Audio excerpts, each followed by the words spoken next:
I know, it's almost the end of the month, but some of the books that I ordered from Book of the Month for March were back ordered, so I just got my box in. As you saw in the thumbnail, it is a hefty box. I did get 3 books this month.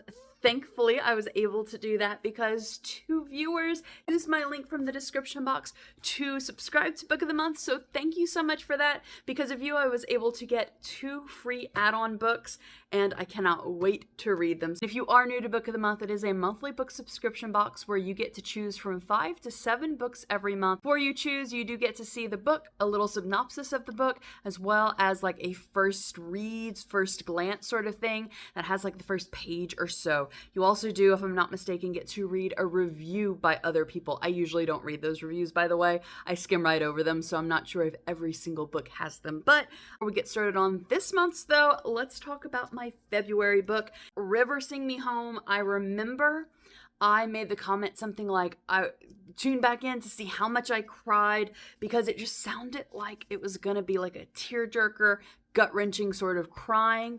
I'm here to tell you, I did not cry once. River Sing Me Home was a great book. I really enjoyed reading it. Love the story. I love how all of the, like, there was like the story was pretty much like a tree because it involved a family. So like the mother's, our main character, she was the trunk, and then seeing all the like the branch offshoots of all of her children's stories. I really did enjoy reading those. I liked how some of the stories ended up tying in together in the end, but didn't make me cry. Didn't make me cry one bit.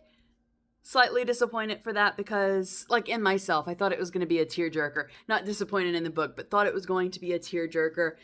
But yeah, overall did like it. Sort of was slightly confused by the ending. I feel like I was slightly confused by the ending, though, because I feel like I read too much into it. So that just could be a me thing. If you did read this book and you felt the same way, you can either leave in the comments down below, or if you don't want to like spoil it for anyone, you can DM me over on Instagram. I'll put the handle here. Just let's talk about this book if you have read it.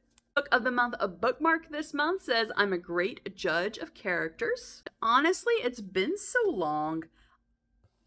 I think I remember which one is my actual choice and which 2 were add-ons.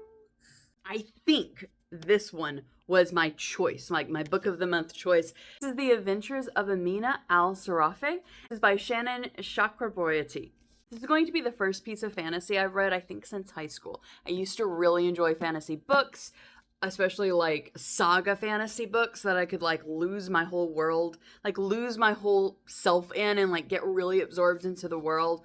But for years, I just haven't read fantasy at all. So whenever I saw that there was a fantasy for one of the Book of the Month picks, I did pick it up because I just thought that's going to be great. Oh, and it has a map on this one too? Okay.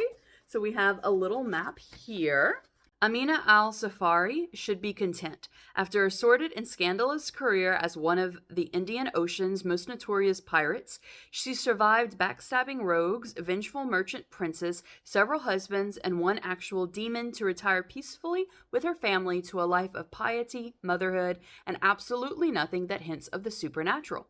But when she's tracked down by the obscenely wealthy mother of a former crewman, she's offered a job no bandit could refuse: retrieve her comrade's kidnapped daughter for a kingly sum.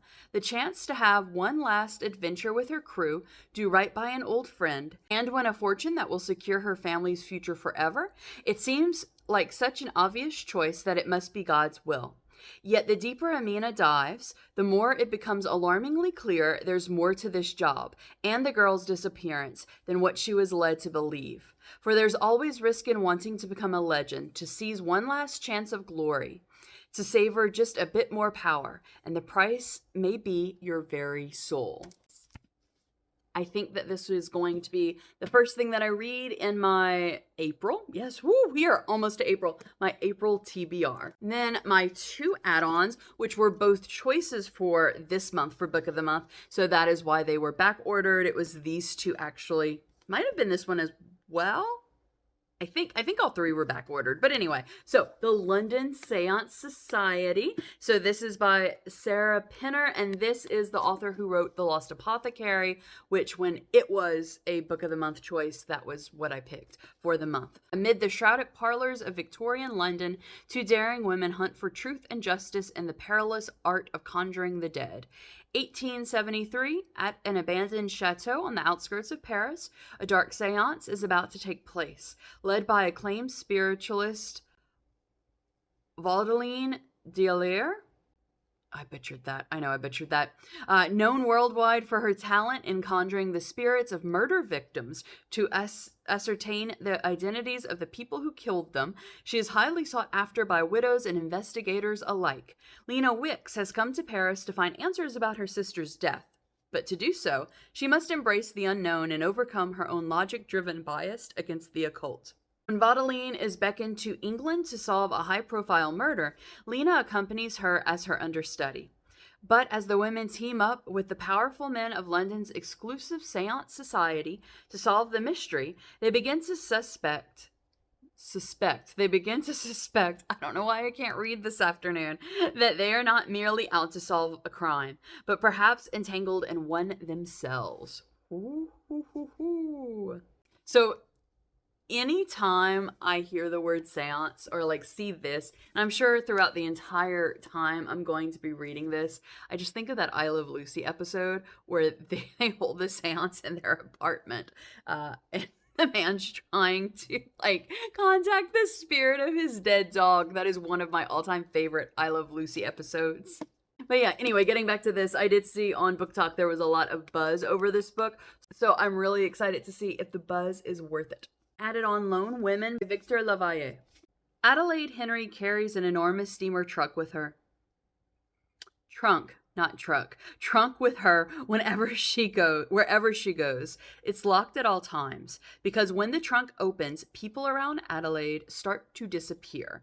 The year is 1915, and Adelaide is in trouble. Her secret sin killed her parents, forcing her to flee California in a hellfire rush to make her way to Montana as a homesteader. Dragging the trunk with her at every stop, she will become one of the lone women, taking advantage of the government's offer for free land to those who can tame it. Except that Adelaide isn't alone, and the secret she's tried so desperately to lock away might be the only thing that will help her survive the harsh territory. We have fantasy. This is like a magical realism book, and this is just straight up horror. So not only that did I pick it up for, but I want to see what's in this woman's trunk. So I think that all three of these Book of the Month choices sound great, and I cannot wait to read them. Let me know in the comments down below if you picked one of these books, and if so, no spoilers please, but what did you think of them? If you didn't pick any of these, let me know what your choice for this month was. Thank you so much for spending a little bit of your day with me. I hope you have a wonderful rest of your day, and if you did want to see what River Sings Me Home is all about, click this video right here.